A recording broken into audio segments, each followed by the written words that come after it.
विधानसभा की विशेषाधिकार समिति की अवहेलना करना रत्ना गुप्ता को भारी पड़ा। विधानसभा ने रत्ना को कड़ी सजा सुनाई है।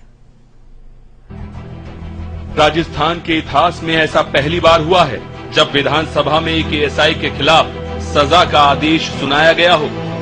राजस्थान विधानसभा अध्यक्ष ने तत्कालीन जयपुर के गांधीनगर महिला थाना अधिकारी रत्ना गुप्ता को सदन की विशेष अधिकार समिति की अवमानना करने पर 30 दिन की कठोर कारावास की सजा सुनाई है।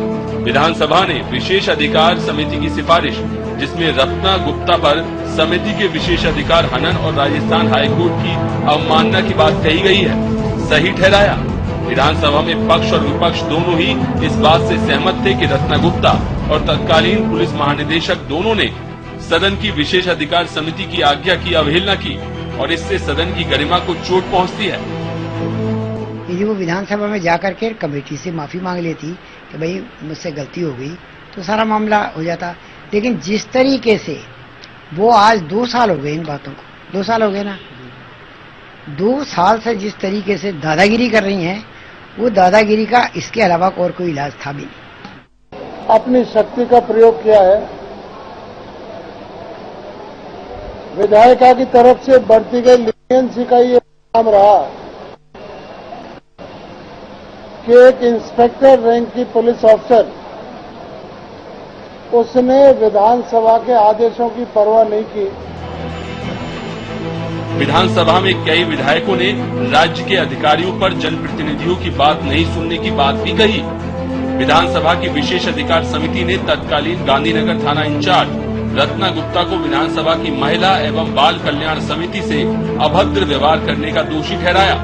रत्ना गुप्ता को विशेष अधिकार समिति की ओर से 4 नोटिस और वारंट के बाद भी समिति के सामने पेश नहीं होने का दोषी ठहराया और इसी आधार पर समिति के विशेष अधिकार हनन का दोषी भी ठहराया। रत्ना गुप्ता विशेष अधिकार समिति की नोटिस और वारंट के खिलाफ कोर्ट तक गयी, जहाँ कोर्ट ने रत्ना गुप्ता को समिति के सामने पेश होने का आदेश दिया, जिसके बाद भी रत्ना समिति के सामने पेश नहीं हुई। समिति ने रत्ना को हाईकोर्ट के आदेश की अवहेलना करने का भी दोषी पाया है। गौरतलब है कि रत्ना गुप्ता ने एकल पीठ के आदेश के खिलाफ अपील की थी। गुप्ता की अपील फिलहाल हाईकोर्ट में लंबित है। विधानसभा में तत्कालीन आईजी को पेश होना था, लेकिन वो पेश नहीं हुए। डीजीपी और मुख्य सचिव इस मामले में विधानसभा में पेश हुए। विधानसभा में तत्कालीन आईजी के खिलाफ भी कार्रवाई की पैरवी हुई, लेकिन इसे स्वीकार नहीं किया गया। विधानसभा से सजा सुनाए जाने के बाद रत्ना गुप्ता की मुश्किलें बढ़ गई हैं, क्योंकि विधानसभा से सजा सुनाए जाने के बाद कोर्ट से भी राहत नहीं मिल सकती। विधायकी न्यायपालिका के सिद्धांतों के अनुसार विधानसभा से सजा सुनाए जाने के बाद न्यायपालिका मामले में हस्तक्षेप नहीं करती। सजा पर कोर्ट कोई आदेश दे भी तो विधानसभा ऐसे किसी भी आदेश को मानने से इनकार कर सकती है। राघव शर्मा, सहारा न्यूज ब्यूरो, जयपुर।